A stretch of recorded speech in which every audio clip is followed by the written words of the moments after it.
Hey, All right. what is up, you guys?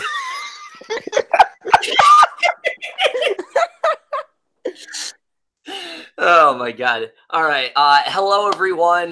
This is going to be our spoiler review for Captain Marvel, and of course for all you SoundCloud listeners, this is sort of a bonus episode of the MCU conversation. I guess you could call this like 1.5 or something like that. Let me explain right now. The main reason why we decided to do this is because we're not going to be talking about Captain Marvel in phase 3. So what we essentially decided to do is we'll just do like a separate spoiler review for it. So if you guys are like, why didn't you talk about Captain Marvel? We'll do it here. Yeah, but let me introduce my guest first. Now, first of all, he is a regular on the MCU conversation. And again, as I've said before, there's no possible way that this would have happened without him. Here he is, Gary Rucker. Hello guys, John Kippy here. Greetings and salutations to all of you. Welcome to the MCU Conversations bonus episode of Captain Marvel. I'm here with some Frankie Muniz looking motherfuckers. We're gonna introduce him after. Well, oh, that's me. And Chris Pratt, yes, the actor from the MCU. So thank you, Rod. Cool to be here talking about this movie. Yes, and also here filling in for both Adam Haskell and Film Fennel 599 because neither of them have seen this movie. Here is Jackson Fulcher. Hello, I'm the one who actually went to see the movie because I'm not lazy. All right. All right. Although I should probably warn you, I watched it in cam online. Oh, yeah. For some reason, it was in Russian. Yeah, there was also an All Bets on Sports commercial for some reason. I don't know what that was about. Yeah, it wasn't a good cam, but I still saw the film. Yeah. I didn't even get to see the second post-credit scene because they cut it out. Yeah, the guy filming from the theater thought there was only one post-credit scene, so I missed out. Oh, yeah. Honestly, though, cams are the best. I mean, I was looking at the one for like Medea Family Funeral, and there's literally throughout that entire movie, some like lady's head is in the way, so you can only see like half. Wow. Sweet. Yes. That camera guy's awesome. Can't wait to be forced to watch that, allegedly. All right, let's just get into it. So right off the bat, I'll just say there's not a ton to talk about here. This is a pretty basic movie. And, we'll give our thoughts here and there. Now, you guys already know I wasn't really a fan of Captain Marvel very much at all. There were definitely things I liked, much of which I'm going to talk about in this video, as well as many things I didn't like as well. These two, however, you guys might not know their thoughts. So just quickly, Gary, give them your thoughts on the movie overall. Okay. When I saw the trailer for this movie, I thought, okay, it looks cool, I guess. Mm-hmm. They didn't blow me away. Yeah. And I've been hearing all the reactions from a lot of people. It's been like mixed and all that.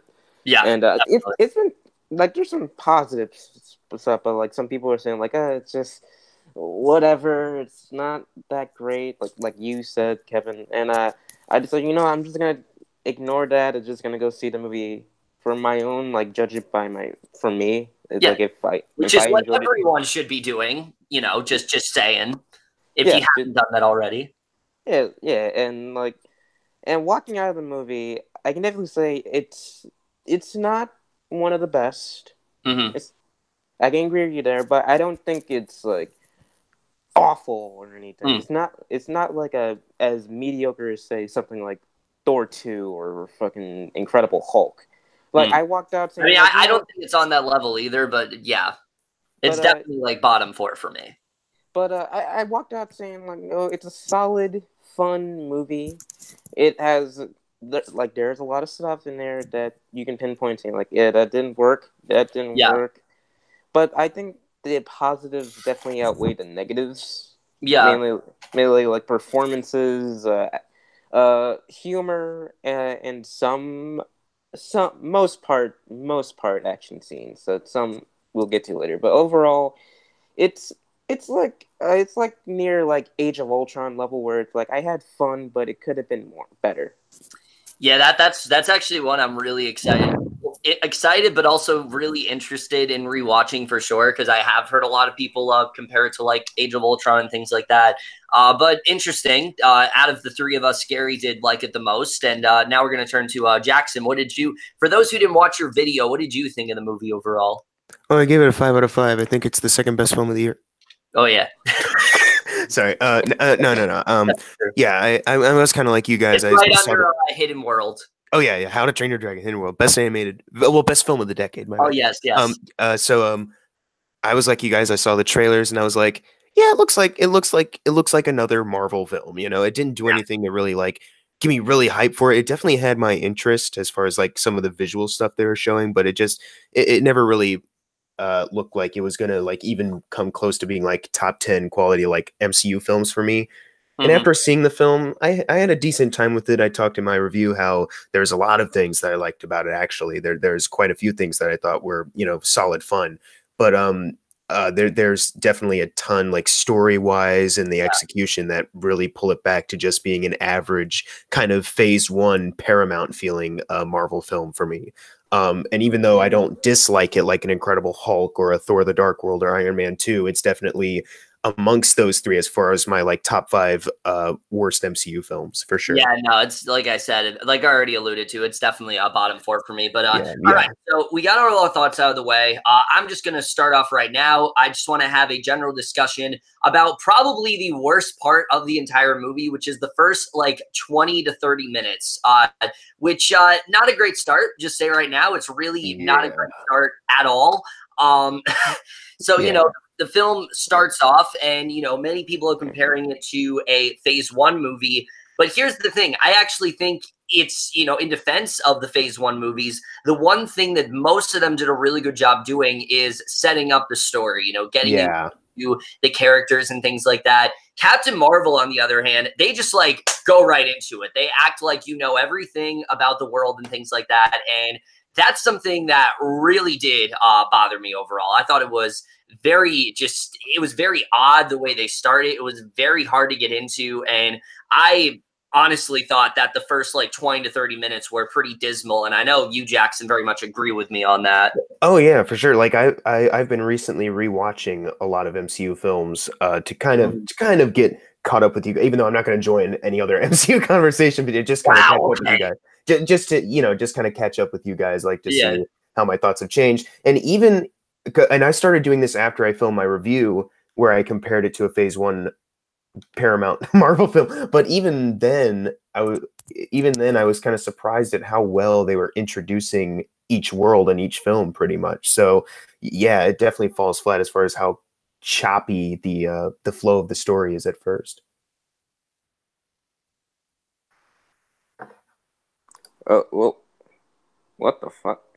Oh yeah. For the SoundCloud listeners, Jackson. Oh, now he's back. Yeah, never mind. What part did Jackson is back. I don't know what happened. I don't have a camera for some reason right now either. But for those, is my audio bad? No, your audio's fine. Oh, I can hear you. I can hear you. I can hear you clearly. No, dude, I don't want to feel like Diego's like Oscar video. Oh God, that was bad.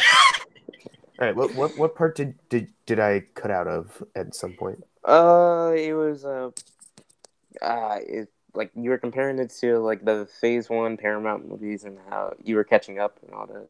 Okay, yeah, but I was surprised while rewatching those films how well those movies introduced the world for each one. Like I'd say the weakest was probably The Incredible Hulk, but that's just because they flash back, like they did a montage of the experiment and him on the run. At least with that though, like you still get sort of in there. We don't really get that with Captain Marvel. We're just kind of thrown into the world. Yeah. And the one thing I will say is like I think the biggest comparison people will make is like to Thor. And in defense of Thor, even though I don't really like that movie very much at all, the Asgard stuff is fantastic because it does such a great job of setting up that environment, getting you into the characters, establishing the conflict between Thor, Loki, and Odin, which is just so well thought out. That's not really the case in Captain Marvel. You don't really get to know a lot of these characters very well, and for me, it just left me very disconnected for sure. Yeah, like Yeah. even with Thor, like the weakest part about that is just they cut from him as a young boy and then all right, now he's getting crowned king. But even then they still set up Asgard really well. You know the people that you're watching, you know that who these characters are when it starts out. But with Captain Marvel, it's like, oh, she had a dream, now she's waking up to practice fight Jude Law. All right, she's speaking to Annette Bening. All right, now she's gonna go on a mission. All right, now they're with the like Yeah. on this planet with the scrolls. Like, oh my god, slow down for a minute, Like by the time they leave the Kree, I forget the name, but the Kree planet, Yeah. I immediately forgot about it. I was like, oh, I saw them on a subway, but that's the only thing I saw world building wise. I know they listened to this thing that appears as whoever they admire most or something, but that's all I know about the world. Wow, Yeah, I no, literally know yeah. nothing about this world. Yeah, and here's the thing. Like, I heard reviews where people are saying, oh, there's too much exposition. If anything, there's not enough because we don't Right. really establish, I think, much of anything. And in talking about the first act, I have to get to the one scene I alluded to in my review. I said there was one action scene where I legitimately could not tell what was going on. Yeah.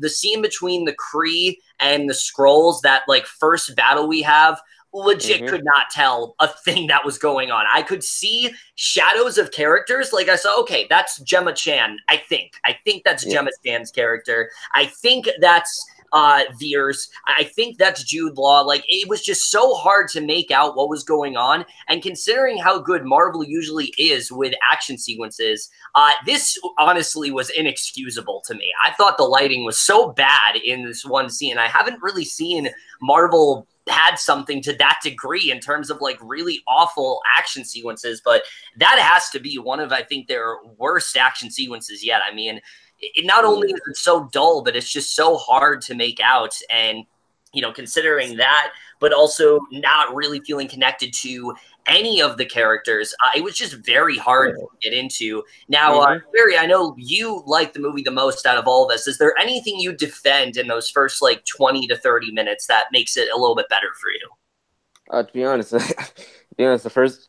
20 minutes are like my weakest part about the movie for me. Like, I didn't hate it as much as you guys did because, like, I get like probably my biggest problem with the movie is that you can tell is that there's not really that much of a vision behind the direction. Right. Yeah, like that's the biggest problem. Like I said that in my review too. Like there really is no style throughout the whole movie. Like all other Marvel movies, they have these really interesting styles to them, and that's just lacking so much in Captain Marvel. It's really hard to get behind it at first. Yeah, it's like when you look at other Marvel movies, like Guardians of the Galaxy or any of them, but you can tell like that's Jon Favreau's, that's James Gunn, that's Taika Waititi, that's the Russo brothers. When you watch this movie, and even like some of the weaker even I'm like you, Kevin. I think Thor is just an okay movie. I know you especially love those Dutch angles. But shut the fuck up. But when it's on Asgard, I definitely feel Kenneth Branagh's style to the movie.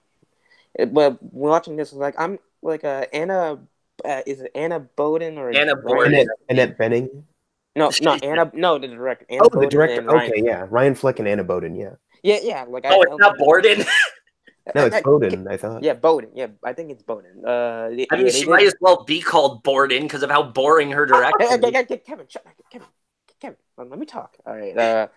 They did like 2 indie films, Half Nelson with Ryan Gosling, and they did another movie with Ben Mendelsohn, Mississippi Grind with him and Ryan Reynolds. Well, they also did that one movie. It's kind of a funny story. Oh yeah, with him. Yeah. I haven't seen any of them though.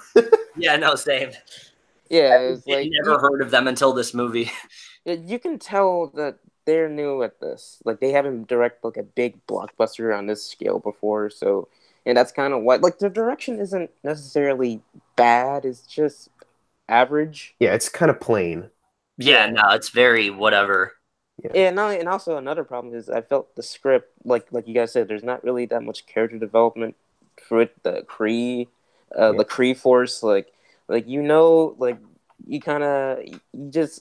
once that action scene happened, I agree with you. Like when I said, like, for the most part, the action is good, not the most memorable, but good. That's like it's solid, yeah.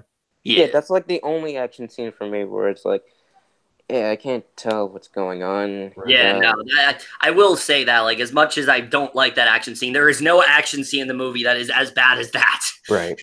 Yeah, you know what? I do like some stuff in the first. Like, I do like the banter between Jude Law and Brie Yeah. Larson. Yeah, if I had to give a defense for the first 20 minutes, it's that when they're fighting, their banter is fine enough, you know? Like Yeah. there's clearly some kind of repertoire there, but they barely flesh out Jude Law's character enough, so that's where it kind of Yeah, got no, I weaker. just don't really care.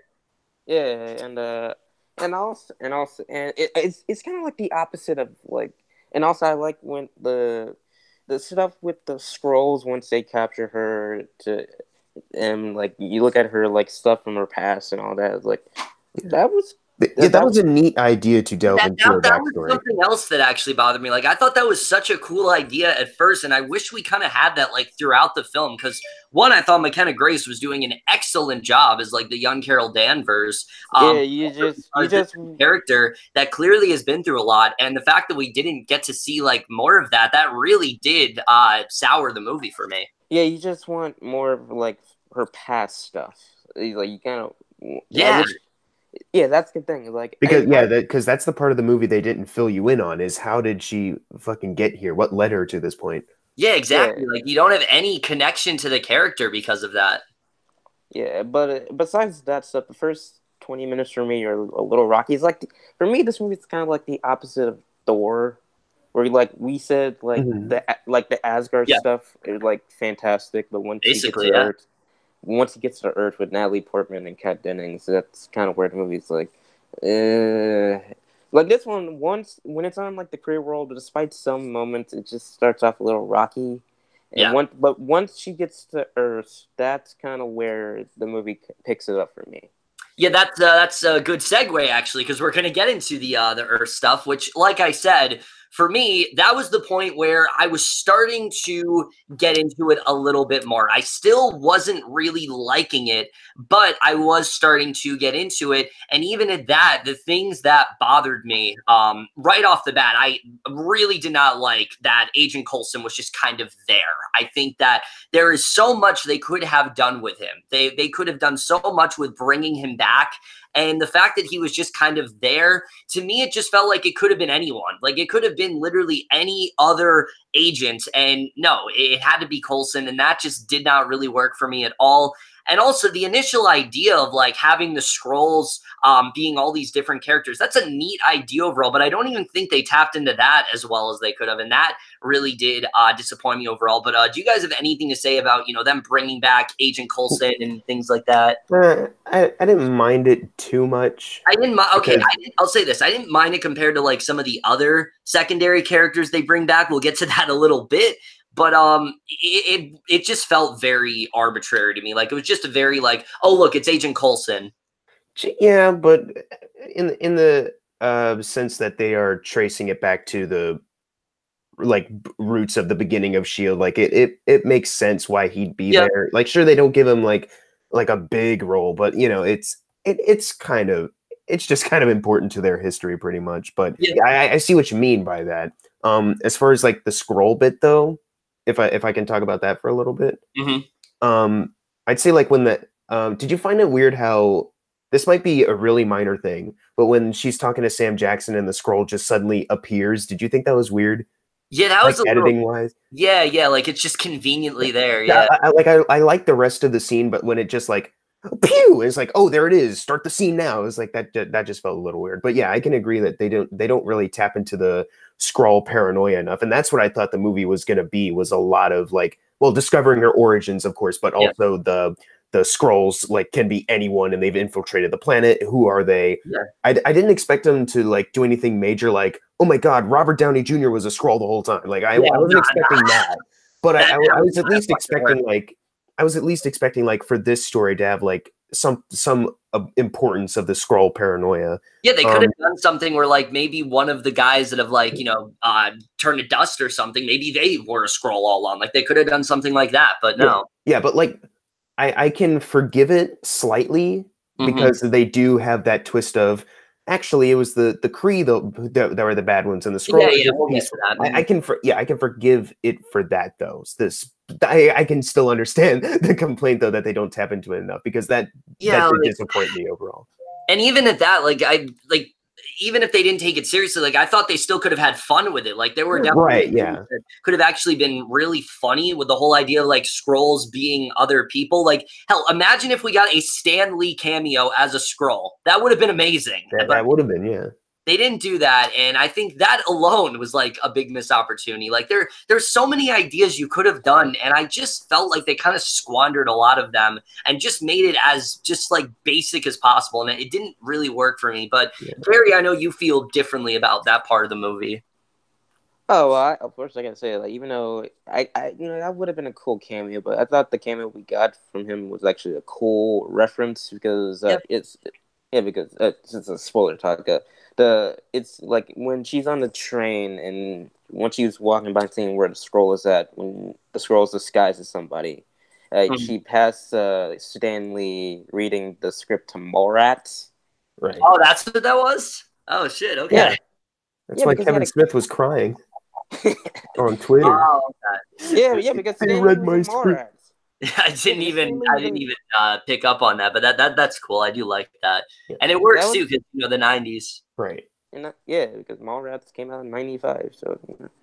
I get what you're saying about Coulson. Walking in, I kind of was expecting him not having that big of a role, to be honest. So it didn't really bother me as much as you did. But the Skrulls, yeah, I agree with both of you. They could have. That's the thing. Like my biggest problem with the movie is that I wanted more from like more character development with not only just her but also some of the side characters. Everyone. yeah, like everyone, like the Kree Force, Jude Law, Lashana Lynch, and the Skrulls. Yeah. But for what they did, I thought they did a good job for what they did. It's just, they could have just delved more into that for me. Yeah, but what saves it is Ben Mendelsohn as the lead one, giving an entertaining as fuck performance. Yeah, he's the best part about the movie. Yeah, no, definitely. That was surprising for sure. Kevin, you are cutting out. It was like how really being. Hello, dude, you were cutting out, man. Oh, that's because my fucking thing like unplugged. And there you are. Okay, you're good. Fucking slow. Wow.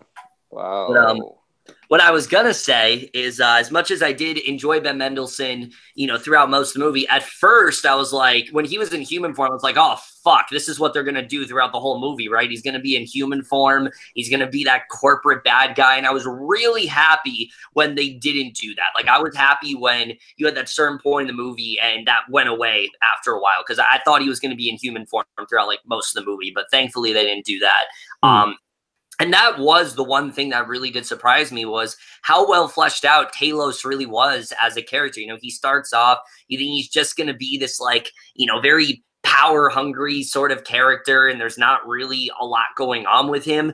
But once they peeled back the layers and we started to get into how, the Skrulls were like refugees and things like that, and that the Kree basically took advantage of them, like that was a really interesting conflict. And that's when the movie really did get great for me. And I really do wish the stuff we got with Talos applied to like characters like our main character, for example. It's pretty sad when I felt more for Talos and the Skrulls than I really did for Carol Danvers. But honestly, that's kind of the case. Mm-hmm. Yeah, for sure. Yeah. They give you more heart with that storyline too. Yeah, no, definitely. Especially the scene where like he reunites with his whole family, like that's like the only scene where I legitimately felt something. Like I was like, all right, this is a really nice moment. And for me, that was probably the best scene of the movie.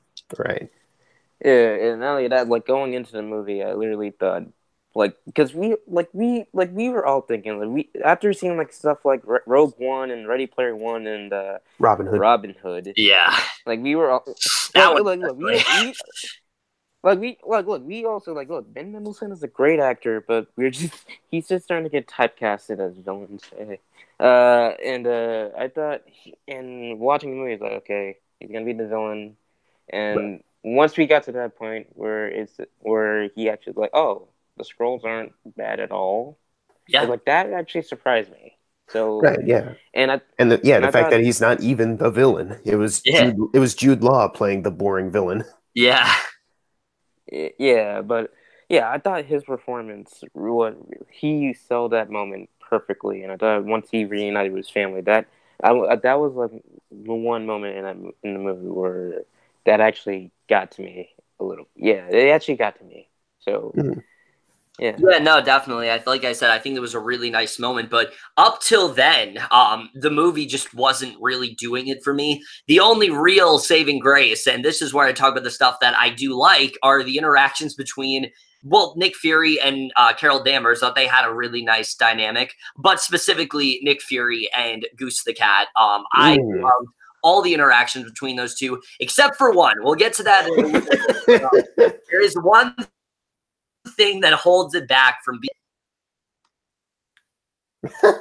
there's one thing that holds it back from there is one thing that holds it back from being like an amazing sort of bond to me, because up till then I was really loving those two. I love the idea that you just think this is like a normal cat, and then it's a cat that, you know, can shoot lasers and things like that, and it can kill people and eat people and things like that. That was a really cool idea, and I really did like the concept of Goose the Cat and Nick Fury. You know, the trailer kind of made it seem like it was just going to be like, oh, Nick Fury being all like cutesy with the cat and things like that, but I was happy to see that it wasn't that. I thought those two had a really nice bond, and moving forward, I do actually want to see more interactions between the two, because I think we got to see a more lighthearted, fun side of Nick Fury that we just haven't really seen up to this point, and that's something I did appreciate about this film. Yeah, that's we get to see Nick Fury before he before we see him in Iron Man, where he's basically developed this persona to present himself to the rest of the team. So yeah, that was good to trace him back to that point, because that makes him more fun in this one to see how fun he is with Brie Larson and also that cat, you know. Yeah, no, definitely. And yeah, that cat pretty much stole the show. Yeah, I mean, that just tells you the kind of movie we're dealing with here, when the cat is one of the standouts. But again, when the cat is the most memorable character. Yeah, because of how uneventful the rest of the movie is. Mm-hmm. Yeah. Kevin, stop unplugging. Kevin, calm down. Oh my God, Kevin, put the phone down. For all you the SoundCloud listeners out there, what the fuck is that? There's an echo now, Kevin. I'm trying to fix it. Oh my God. I'm trying to fix it. Wow. I'm trying to fix it. Oh my. For the SoundCloud listeners watching, we apologize. Kevin is being a dumbass. I'm trying to fix it. I don't know why it does this. I'm trying to fix it. I don't know why it does this. Okay, there we go. I'm back. Jesus I'm back. Christ, Kevin. I'm back. I think I'm back. Okay. I'm back, I think. Gary, what did you think of the cat? He will kill Thanos. True. There you go. Yes, it's not Captain Marvel. It's the cat that's gonna kill Thanos. But anyways, the cat was the funniest part about the entire movie. Easily. Yes, I know to the certain point you alluded to it. Yeah, I know. I got it.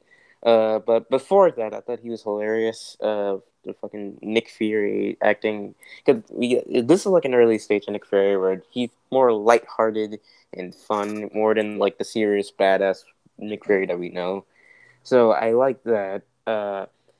Just the scene that once the cat actually showed that he's he's an alien, where he ate all the Kree that was trying to shoot them at in the third act. That was fucking hilarious. And that was probably the biggest laugh for me out of the entire movie. It definitely got the biggest laugh into my audience. And what sold it was Samuel L. Jackson's reaction. But yeah, no, definitely. That was great. Yeah, but Goose the Cat is he's the Lord and Savior of the movie. So yeah, no, definitely. Like I said, I think definitely that those interactions were great. Even the second post-credit scene, it's one of the best they've done. Yeah, no, yeah. definitely. That was great too. I did really love that. And actually, tying into that, yeah, we do actually get to see sort of the early origins of the Tesseract here, which that was cool to see. I We already saw it in Captain America, though. What? Yeah. We already saw it in Captain America, though. Remember? Oh yeah, Yeah. true. So basically, I forget when Howard Stark died, but I think around that time when Bucky choked him out, it was like, Yeah. what's her name? Annette Bening took the Tesseract for her own at that point. Yeah, that I honestly didn't expect it to show up again. So at first I was confused, like, wait, isn't that supposed to be on Earth? But, you know, after you think about it, it's like, okay, that makes sense how she could probably get it back, you know? Yeah, no, that was cool to see. And especially knowing that we might deal with, like, you know, some time travel stuff in Endgame that could possibly tie into that as well. So I actually did like getting to see the Tesseract and things like that. But yeah, that was really cool. But in terms of like the winks and nods I was talking about, there's a lot that really did annoy me overall. The biggest one, you know, we'll talk about in a little bit, but the one that really did piss me off besides that is what they decide to do with Ronan in this movie. Literally not a character here. It is literally just like Darth just Maul to reference Guardians, Star Wars story all over again. Like, that's all it is. Like, it's just, oh, look, it's Ronan. Like, honestly, they could have said that Ronan wasn't going to be in this movie, and I think it would probably play out exactly the same. Like, I don't even know why he was here. It was just a thing where they're like, oh, you know, let's just, you know, the movie's not really entertaining. Let's just throw Ronan in there so people can enjoy the movie and will recognize him. And that's really all he's there to do. And it really did annoy me because when they first announced that Ronan was going to be in the movie, I was like, oh shit, okay, you know, maybe we're going to see a little bit more of him. Maybe we're going to actually care about him as a character. But no, instead they have this brief thing of him and that's it. And that really did piss me off overall. Like, there's a lot of things that piss me off in this movie, but that's definitely one of the biggest for sure.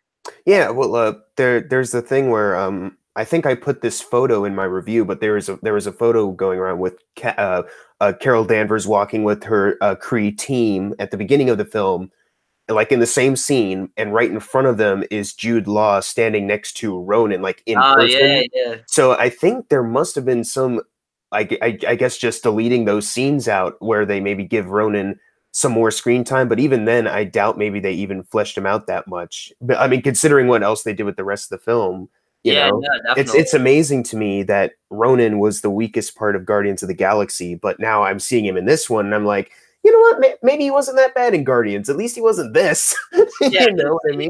It's like he literally just shows up on a hologram, and that's our introduction to him at one point, and then he shows up for the third act, and then we'll be back for her, but he never comes back for her in Guardians.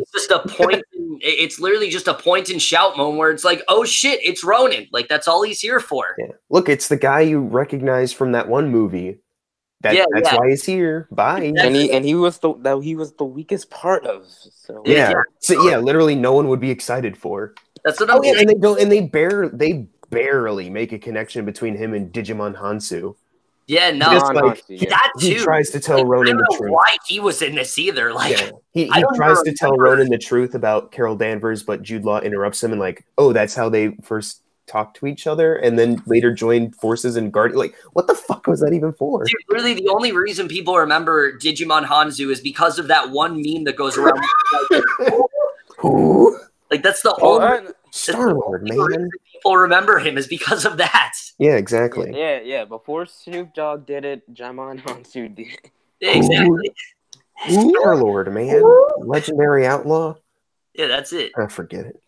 But yeah, so that really did bother me overall. And again, you know, bringing back these characters, there was definitely the thing that bothered me about is that there was potential. They could have maybe fleshed them out. We could have gotten something with Ronan that we didn't get in Guardians, and then maybe we could have understood his motivation more. But no, instead they just make him even less essential to the overall story. And that just really pissed me off overall. It's something that you think, and I've said it before, you think Marvel would be above that at this point. But the fact that they're not, that was very disappointing for sure. And I don't know why they decided to do that. But of course, that's nothing compared to the other sort of wink and nod thing they tried to do. That you guys can just get into it because, oh my god, are we talking about B scene? We're talking. Yes, we are talking about the thing that you mentioned on your Letterboxd review. E. Yeah, the scene where Goose the cat scratches Nick Fury's eye. And yes, that's literally. And here's the thing: as I was watching the movie, I'm like, wouldn't it be funny if we find out like how Nick Fury loses his eye or something like that? Wouldn't that be an interesting thing to see? And I thought, no, they're not going to do that. No, that's not what's happening in this movie. And then that happened, and I was like, what the fuck? Like. It was basically like a delayed reaction sort of thing. Like it took me a while to realize what they were actually doing because at first I was like, no, that's not gonna make him lose an eye. There's no way. Like that was a small little scratch. There's no way. And then he loses an eye from it. Like what? Right. Yeah, the scratch was so powerful from this tiny little paw that it went from his eye. Hold on, let me turn on my camera. It goes from like this part of his eye across it and then also down here too. Yeah, that makes a lot of sense. Yeah, the only thing I can possibly think of is like if it scratched his cornea and like did damage there, but it like, also has scratches around his socket too. So it's like and again, it's one of those things where like I'm all for the idea of like a more fun Nick Fury in this movie, but when you have the line in Winter Soldier and he says like, last time I did that, I lost an eye. Last time I trusted someone I lost Kevin. An eye. Yeah, there you go. It's not something or some cat. It was someone. Implying it maybe his years of military force or spy work. No, it was just the cat. We scratched it out because it was the overall arc of the character. Like I still care about Nick Fury, but now that line is basically just a joke now.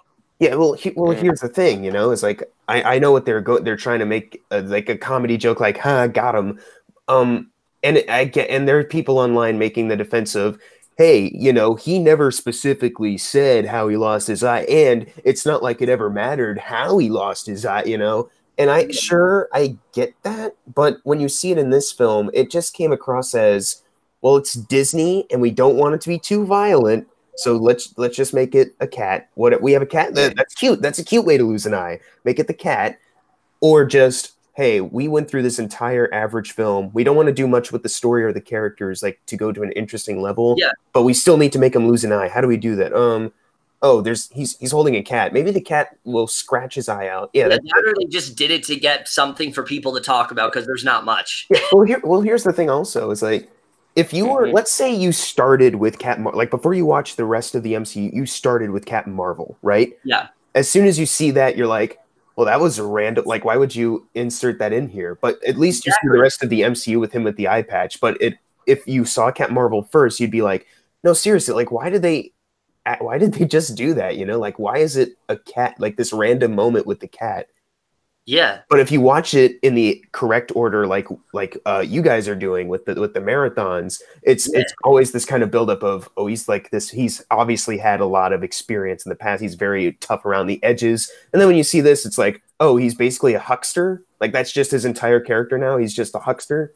That one bit with Captain America's playing cards with Coulson's blood on it. Like that's just his entire character. He just fucking lies about everything, and he's not that badass at all.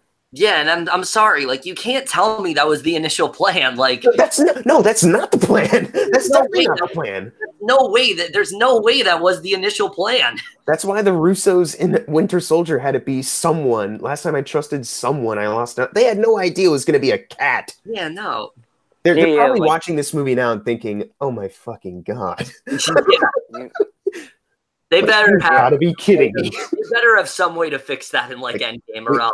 We give you this post-credit scene where he and Cap Marvel knew each other, and you did this. What the fuck? Well, here's the thing. No, they could have like, oh, he lost an eye in the movie, but use it like say like if Talos attacked him or in that car crash. Yeah, honestly, that's what I thought they were. Dude, yeah, when we saw the bloody eye, I was like, oh, that's it. Like his eye is fucked right now because of that car crash. But then he's like, oh no, I just got some stitches around my eye, bro. I'm all good. No. Yeah. What I thought was when he was in that library with where that scene with Talos when he was in human form, when he was about to like step on his face, I thought that's how he was going to lose the eye. Like he steps on his eye, and that's what they were going to do. But no, they were, and then I thought, okay, maybe we're not going to see that then. But no, they resort to the most cheap thing possible, and it's not even funny. Like I get it that it's not funny. yeah, I get they were trying to pass it off as a joke, but again, considering the years of development we've gotten with this character, this is just a secondary character. I would not be complaining, but this is Nick fucking Fury. Like, this is the guy that forms the Avengers Initiative. This is the guy that has basically brought everyone together. And for you to just have him lose an eye and just a really, as just simply, and pass it off as just a cheap joke, it just, again, it's something you'd think Marvel is above. And I think it really stems back to the whole, there's just not a style here. So they're just kind of doing whatever the hell they want and throwing out the wall and seeing what sticks. And this certainly was not that. Yeah. Gary, I know you like this film, but did you like this? Yes. Nope. No. Even this is coming from somebody who, like, I liked the movie the most out of the three of us, and even at that, I thought, you fucking kidding me? Yeah, no.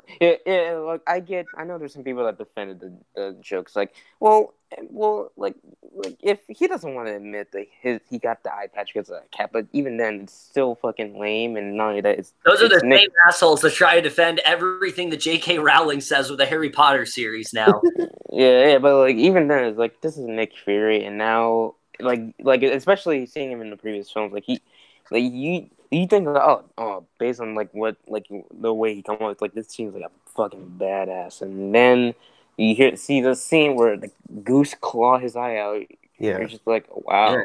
Yeah, like you watch the rest of the movie, it's like, oh, he's not the Nick Fury we know, and you're like, well, of course, because he's obviously just not there yet. But then you get to the end of this film and he loses his eye because of a cat. You're like, okay, so did anything like that bad ever happen to you? Yeah, exactly. Like, you're so tough around the end, like like you're just acting tough all the time. Did anything happen to you? They built him up as this guy who like this was a Nick Fury that hasn't seen as much as he did, as the Nick Fury we know today. But now knowing that, it's like, was everything just a lie? Like, again, there's no way that's the original plan. And it's just messed with the character so much that it's going to be really weird when we rewatch Winter Soldier on Tuesday. That's all I'll say.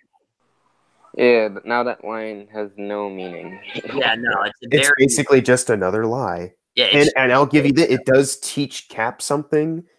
It's sure, like the argument of, hey, he's still teaching Cap something, like sure, but still, like, we as the audience now know canonically that he's fucking lying to his face, and it lessens the impact, because when he gives that line, it's like, hey, I'm talking from experience, listen to me, I know what's going on.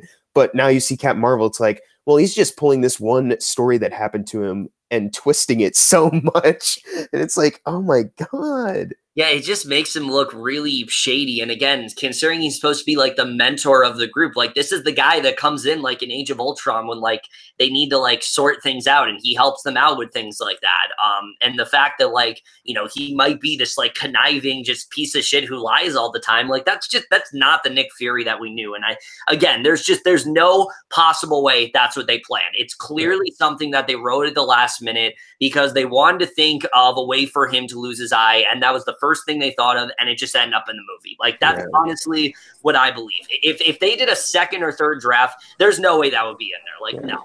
There's I think, well, yeah, if you do a second or third draft, you'd probably get a better story out of this too. Yeah, no, definitely. And speaking of that, let's talk about our favorite villain, Jackson, Jude Law. Great stuff overall. Let me just say, totally not one of the worst villains or anything. Bro, like the way they set him up at the beginning is like, well, not how they, sorry, like when you really think about like how he was going to kill this girl, but now she has amnesia, so he's like, oh, I'm going to take this opportunity to groom her as like a Kree, and like, now you're on my side, Fucked up. Yeah, it's a really dark kind of storyline, and especially when you see their banter in the beginning of the film, it's like, oh, this is supposed to hit heavy when she finds out he's not the guy he says he is. But when you see it in the movie, it's just kind of like, oh, okay. Like it has no impact. And when you see him throughout the rest of the film, it's just, all right, I'm gonna yell some orders at you people, I'm gonna threaten you. Honestly, that's it. That scene when they're standing. Like, that scene when they're on like that beach or whatever, and like they're they're fighting and things like that.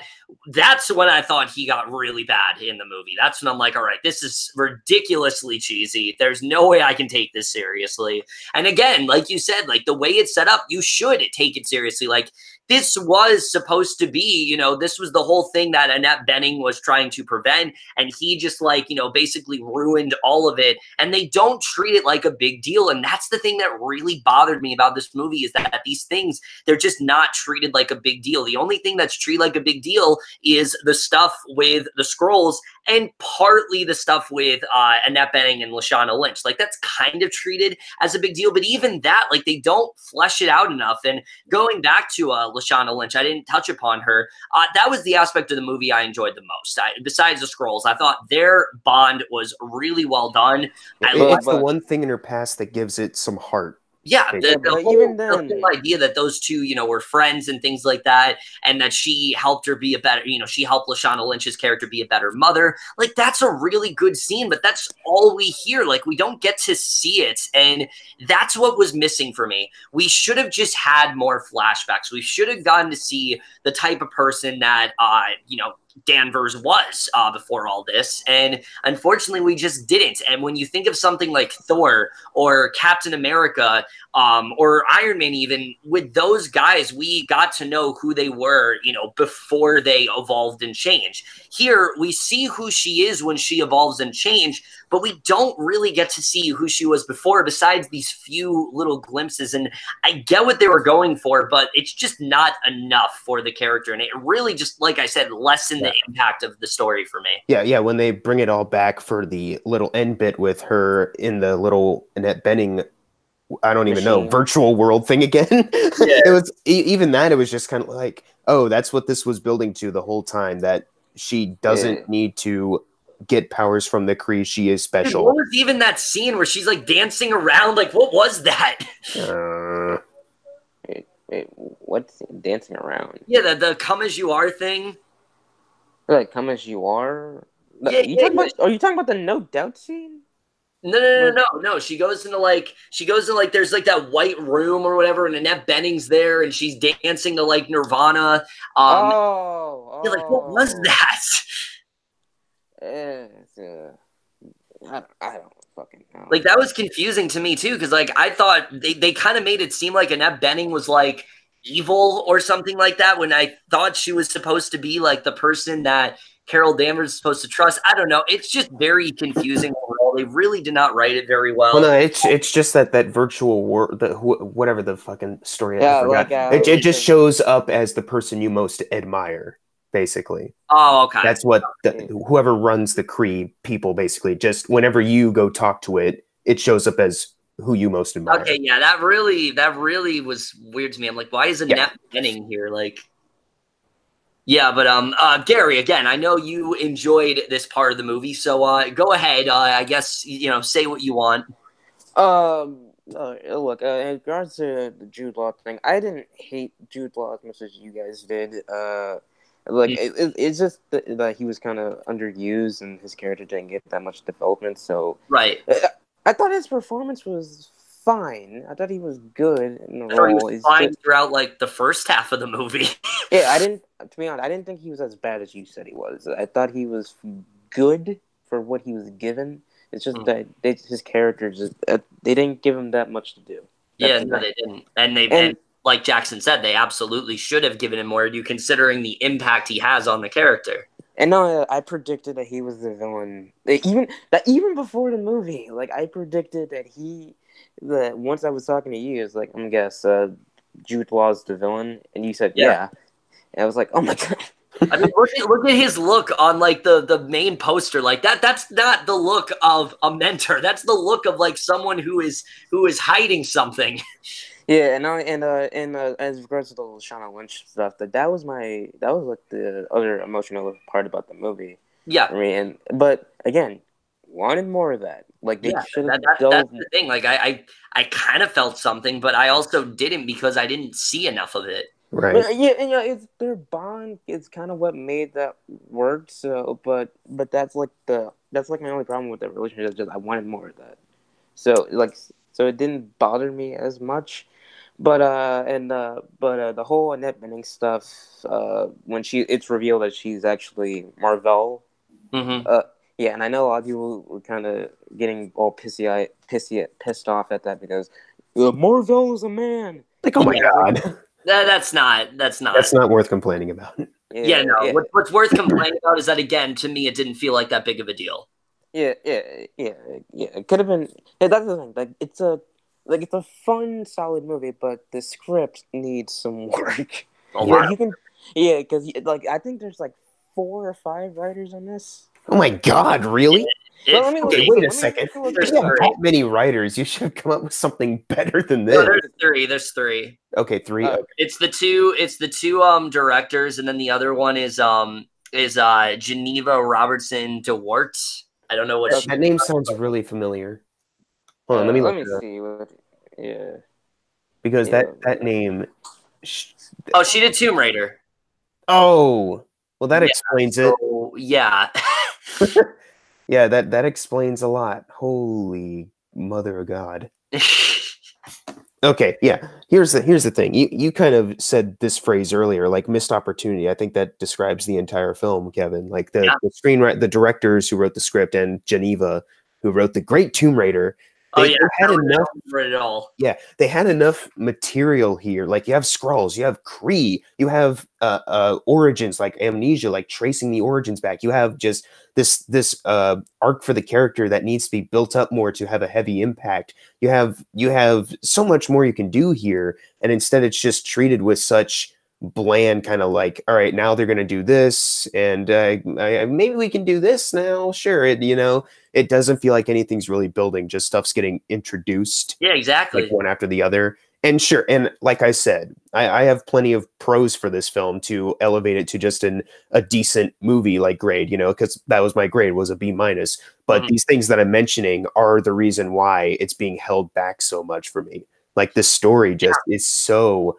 It's so cookie cut. It feels like something that would have been made like in the 90s when they were still figuring stuff out, and they didn't know what to do yet. It did very much feel that way for sure. Like the way it's just kind of like them joking around and things like that. That's why the movie didn't really grab me until once we met Lashana Lynch, because now I'm like, all right, this is something different. This is something of substance. It's not just joking around and fighting off Skrulls, because up to that point, that's all it kind of was like her goofing around with like Nick Fury, her looking around at things and not knowing the significance of it, and then fighting off Skrulls. Eventually, once we get to Lashana Lynch, that's when I actually felt like the movie was going somewhere, and that's when the best parts of the movie did happen, minus the whole cat thing that we talked about. Right. So that's the thing that really does hold it back for me. And lastly, I do want to say, I know I said Brie Larson wasn't really that great. And I did say, like, I thought it was a decent performance from her. But again, I just didn't really feel like the film utilized her all that well. It's a very quiet role. It's just, there's not really a lot for the character to do. And honestly, considering she's the star of your movie, I should remember her more. And honestly, I don't. I don't remember much about her. I remember that suit she got, which the moment where, she gets the suit, it's a nice moment. I like the moment where, she's with Lashana Lynch's daughter and she's helping her pick out the costume. Like, that was really good. I definitely really did enjoy that. I like the idea of her and Annette Bening. I like their sort of bond that we have. We just didn't get to see that enough. What they set up with her and Nick Fury, that stuff's really good. I'm hoping we see more of that in like Endgame and other films for sure, because there's a lot they can do with that, definitely. But just at the end of the day, it didn't feel like, it felt like her movie, but it didn't feel as impactful. It didn't feel like this is the most powerful Avenger. It didn't feel that way. It just felt like any other origin story to me. And that's really where that disconnect happened, I think. Yeah. That's the thing with the movie. It definitely feels like a Phase 1 movie. Yeah. And again, at least then you can say, like, oh, they were still trying to figure things out. They should know what they're doing by now. Like, yeah, but that's the thing. That's the thing. Like, going back to direction, this you can definitely tell that they're new at directing like a big blockbuster. So, and that it kind of feels like that's kind of why I feel like the direction and writing of the movie could have been done better. But for me with Brie Larson, I actually do think that she did a really good job in the role. Yeah, I feel like a lot of the negative things said about her are over exaggerated to a huge degree. Like I Yeah, don't like the way they treated the character arc and the development for it, but I think her performance is what really elevated it. yeah, Okay, here's the thing. She cares more than some people are letting on. Yeah, yeah, no, and that's the thing. that's the She thing. definitely cares about the character. I got the sense she cared about the character. I just felt like an actress that at that caliber, I don't think this film utilized her very well. I think she Sure, yeah. did what she could, but it didn't feel like as amazing as her other performances, at least for me. Well, it's not like say Kong Skull Island where Oh yeah, where they wait. That is her where they weakest performance easily. But Gary, she sliced dinosaurs in the Green Fog. That's a character. That Oh doesn't. yeah, That great doesn't. stuff. That doesn't. When It's like people I'm say saying they that was. give her nothing to do, that's what they're referring to, obviously. Yeah. But here's the thing. Even in Kong, she's not bad in the movie. It's like I've seen like other performances from her where she's not great. And I do feel like when I hear guys like Stuckman and Johns and Jeremy and Flickpick saying like, "Oh, she was kind of wooden. She was miscast." It's more the character, yeah. No, I blame it more on the directing and writing than her Yes. performance. Because you can tell that she's dedicated to this role, Yeah, no, and she brings so much charm and like that's what I like. That's the side of her performance that I really liked is that she is very sarcastic and that's why a lot of people say like the banter between her and Nick Fury worked. Yeah, because and the scene towards the end where like she's getting off all those Kree, like that's a really great scene. Like she feels like a badass, and like that's the side of Captain Marvel I wanted to see more of. It just it took too long to get there. Yeah, it's like I still like the character, and I know a lot of people say like, oh, they think the character is boring and all that, but I still like the character. Yeah, definitely, and that's what was so frustrating about it, is that I do like this character. There's a lot of interesting things they set up with her. It's just they don't focus on it enough. Yeah, I think once like I know a lot of people say like because I know a lot of people were iffy on her performance is that once Infinity Endgame comes out, they're gonna see it. If the Russo brothers and the Marcus and McFeely write her and direct her better, and they might say because I know a lot of people say like I don't know if it's like the writing or the direction or her. I think it's the directing and writing. For me. For sure. Because I feel like she did do a really good job, and 100%. But she does have room. The character does have room to improve, so that's why I'm interested to see how she plays in Endgame and in the future of the MCU. But as of right now, I do like the character. It's just the writing for her they could have developed her way better. You actually just segued into my last point here, and that is, based on the post-credit scene and things like that, what do you think they should improve on? What do you think we should see from this character that we didn't get in, this movie? I honestly wish that they actually we could have. I wanted more of her. I wanted more of her past. I wish they kind of show more like when she was younger, when McKenna Grace played her, or they showed us a little tiny bit of her dad yelling at her, and they didn't go back to that, or more of her and Lashana Lynch, like when they're in the Air Force or when they're in the bar singing karaoke. Like I wanted more of that stuff. Yeah, that was a great scene. Yeah, that's the part. Like that could have been great. But you started off with her on Kree. It's like, come on, I want to see more of that. And in the end, I do I said, I still like the character, but I wish I wanted more of the past stuff so I can get more into the character, But I still like her, if that makes sense. Yeah, and honestly, like the post-credit scene we get for Endgame, I'm really excited to see where that goes. I think there's a lot of potential with the character for sure. Her working with the Avengers, what she's going to end up doing, her realizing that Nick Fury vanished. Like there is a lot of potential for sure. And that's something that really did disappoint me about this movie is that, again, they say that it's supposed to be like the front runner for, the Avengers. Like she's going to take over once Cap is no longer there and things like that. She's going to be the new leader. It just doesn't feel that way. And I'm hoping other films, considering all the critical stuff that this film has gotten, I'm hoping they do improve upon it. I do want to see, these two directors come back because I want to see them improve. No. I'd rather them pull a Russo swap. Not with the Russo. I mean, just like someone else. Like, you know how they replaced Joe Johnston with the Russo brothers for the That's Captain true, movie? yeah. Like, I kind of want to see someone take Captain Marvel in a better direction. Honestly, someone I would honestly see directing the Captain Marvel sequel. Who? I would see Doug Liman directing. Oh yeah, that'd be good. Because 3 words: Edge of Tomorrow. Yeah, sure. And and also look what he did with Emily Blunt in that movie, and also who was actually supposed to play Captain Marvel initially. Well, yeah, right. Her and Charlize Theron were rumored to play the role, and you can in the you're talking about humor, Tom Cruise dying a billion times. That was fucking hilarious in that movie. Yeah, exactly. So Doug Liman would be a really great replacement for sure. Like I said, the only reason I'd like to see those two possibly come back is to see them, realize where they went wrong and maybe try to improve upon it. But maybe the answer is also just get a different director, because we've seen that happen, for the Thor movies and things like that, and it's worked to great effect, and it's really benefited that respective character overall. So maybe that is the answer. I don't know.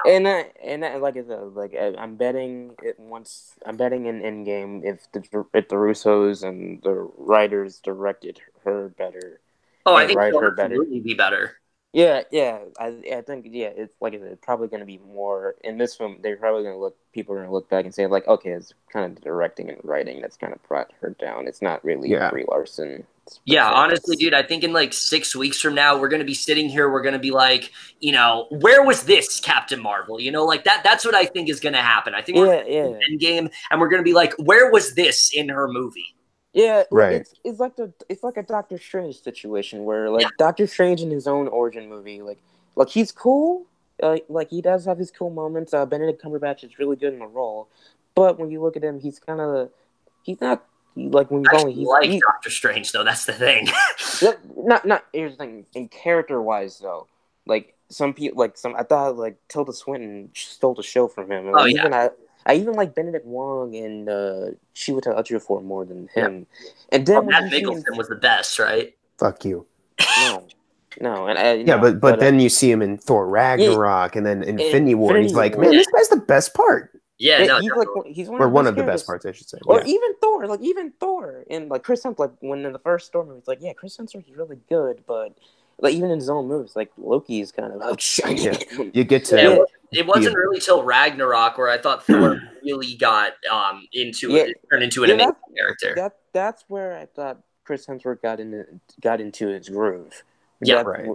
Yeah, so maybe that might be the same for Brie Larson as Captain Marvel. Maybe when she's with the Russo brothers, and she's with another director, I feel like at that time she might find her groove, because I know some people are skeptical because they shot this movie right after she was done filming Endgame, so I know that might get some people skeptical, but I feel that's a little weird. That's a little weird. I didn't think about that. Why would you do Captain Marvel first and then Endgame? No. Well, because they were shooting Infinity War and Endgame back to back. But I can understand some concerns for she just came off of Endgame and then the performance she gives is this. Yeah, well, it's not bad, but look. Well, let me reiterate. It's not a bad performance, but the amount of depth. Well, I'm sure the Russo brothers are still. They probably directed her better than Robin. Sure. Yeah, they probably directed her better, and I think I still liked her in the movie though. Yeah, I think it's more of the lack of direction. Yeah, it really is just an Anna Boden and Ryan Fleck Geneva Robertson situation. Yeah, it seems it just seems like it could be like the Thor and Doctor Strange, where in their origin movies are good, but they're not amazing or anything, and then you see them in other movies and they're oh my god, these guys are fucking awesome. Yeah, or even in the first Avenger where you're Cap is cool and all, but then you get to Winter Soldier and you're oh wait, this guy is fucking awesome. Yeah, so it could be like that. So that's still why or Hulk. Because Incredible Hulk sucks. Hulk is on a whole other playing field, man. Yeah, because he was played by a different actor. Yeah. but yeah, honestly, like I talked to the guys about this. I would not have been upset if they just did like a 10-minute thing in Endgame. You know, kind of like do like a backstory of Captain Marvel, and then we see that, and it's like, oh, that's better than the entire movie. Honestly, I feel like that could happen, but we'll see. They could have done like They in could just pull Watchmen. a Hulk and be like, you know what? This is actually her backstory. They could have done it like in Watchmen, where Dr. Manhattan, they're like a Dude, exactly. I want to see more backstories like that. Like that's something that's quick, but it's effective. It's memorable. Like that's perfect. Yeah. That's the best thing in that movie for me, easily. Yeah, they could have done something like that. But anyhow, I am looking forward to what Brie Larson brings to the role in the future because because she's like you said, she's gonna be the new face. Well, her, Black Panther, and Spider-Man are probably gonna be the new faces of the MCU. Right. So I am looking forward to see what she brings to the role. But for right now, I think she does. I know a lot of people say like she's miscast, but I don't think so. No. I don't think I don't think it's a question of her being miscasted or not. I think it really stems back to just the lack of style and just not very good direction. Mm-hmm. Yeah. She just needs better materials. But for right now, I think she is really good in the role, and yes, and I hope I think she's gonna be better in Endgame. So yeah. All right, so final thoughts real quick. I know we've been rambling a lot and things like that, but just for me, again, a lot to like about the character. There's definitely a lot of potential and things like that. I just wish we would have seen more. I wish we got more flashbacks, with her as a younger Captain Marvel. I wish we got to see more of her relationship with Annette Bening, more of a relation with Lashana Lynch. It would have made me care about the character more. I still do like the Captain Marvel character. Like the scene with her and Nick Fury at the end, them joking around, I'm like, all right, I like this. I like where this is going. I wish that the entire movie had this sort of energy to it because it just wasn't really there. To me, it just seemed like these two directors, they were much more focused on let's make a Marvel movie for Marvel fans and let's just make a good movie. Like that's what it seemed like. And honestly, like, sure, you expect people to see this movie. They've seen all the other Marvel movies, but your main concern should be let's make a great movie that stands out on its own, not let's make a great movie for Marvel fans who can point and reference, everything that they're seeing. And I think that really did get in the way of the movie overall. Yeah. I mean, I think you said let's make a Marvel movie for Marvel fans. I think the correct phrase is let's make a Marvel movie to make that Marvel money, baby. Yeah, there you go. And to get kind of their names on the map. I that's all I can really think of when it comes to these directors is like I don't think in any sense of the word they were really inspired. Maybe they got a little more into it, sort of, but I don't think they were ever inspired to make this. I think Marvel just came up like, hey, you're two indie filmmakers that have made some good ones like Half Nelson and Mississippi Grind. So come on, can you make this? And they're like, sure, we probably can, whatever, fuck it. Yeah. So and then so at the end of the day, here and there, we're told like very basic things about the characters. Yeah, like so at the end of the day, I'm in between you two as far as the grades go. I share a lot of similar thoughts, but it's a decent film for me. Like I don't picture myself watching it again anytime soon, but it was fine. Yeah, I'll say this. I could definitely watch this over like Incredible Hulk and Thor the Dark World. Oh yeah, this is better than some of those films. Yeah. I think it's better than say Iron Man 2 or hell even I think I like it more than Age of Ultron than the first story, to be honest. I give the slight edge to Iron Man 2, but oh wow. Just the slightest edge. Well, I wouldn't agree with that, but I can understand what you mean, Kevin, because even Iron Man 2 has more personality than Yeah. Even though it's not great as Captain Marvel. But I know you said you think it's like Iron Man 2 when it comes to like it's feel more like a setup movie, but I feel like this movie kind of it is, but I feel like it's more of it still focuses more on Captain Marvel, while Iron Man 2 kind of feels more like an Avengers setup. Yeah, and overall, despite some of the issues that we talked about throughout this entire spoiler, I do like the movie. It is one of the weaker MCU movies, but I still had fun. The performances, the action. I do think that there are a lot of funny moments. The performances are really good, even if some stuff don't make a whole lot of sense. The cat is back. Right. Yeah, the fucking Nick Fury eye thing is still, but overall though, it's still an entertaining. I still say go out and see it, even for some people that don't like the movie. I bet people just go out and see it. Just judge Oh it no, by yeah, the- yeah, no. I'm a firm believer of forming your own opinion and Yeah. not listening to what we say. Like, don't ever, even if you like our reviews, like, don't take our opinion as gospel. Yeah. Like what you want to like. Like, honestly, like the controversy this film has had, I think is ridiculous. The stigma against Brie Larson is really dumb. Just go out and support the movie. Like, if you want to support it, by all means do it. Like that's how I see it with pretty much any movie. You know, just watch watch Real Rejects' thoughts on the whole controversy. They literally kind of speak our minds. Yeah, pretty much. Yeah, but overall, I give the movie around like I give the movie a B. Like, it's definitely it is a solid movie, but it could have used more work in writing, and they could have got better directors for it. But absolutely, still, I had fun, and I had fun though. So that's all I gotta say. All right, so with that, that pretty much wraps up this bonus episode of the MCU conversation. This was a lot of fun to do for sure. If you guys just want to give your little outros here, we're gonna go to Gary first. After that post-credit scene, Endgame better get faster. Oh, dude, yes. That, and the reason we didn't talk about that post-credit scene is because it's going to be in the movie. So, no reason to talk about it. Yeah, it's like Ant-Man when they showed a scene from Civil War. So yeah, pretty much. And Endgame can't get here fast enough. That's all we have to say. But yeah, thanks for having me on, and I gotta go because my family is rushing me. So all right, yeah, let's go. Cool. Yeah. All right. Thanks for having me on. If you want to see anything else from me, just go to my YouTube channel. Or don't. Fuck you. Yeah, no. Also, check out the Jack podcast. We do it every Sunday. Oh, yeah. Oh, wait. Today's Sunday. Oh, shit. You're right. This is the Jack podcast, I guess. Surprise. Adam has turned into Gary, apparently. But either way, guys. Yeah. Adam turned into a black kid. Yes, that definitely happened. All right, so that's it. Hey, it's like that movie with Adam Sandler, where he puts the shoes on and he turns into different people. Stop referencing the cobbler. Yes.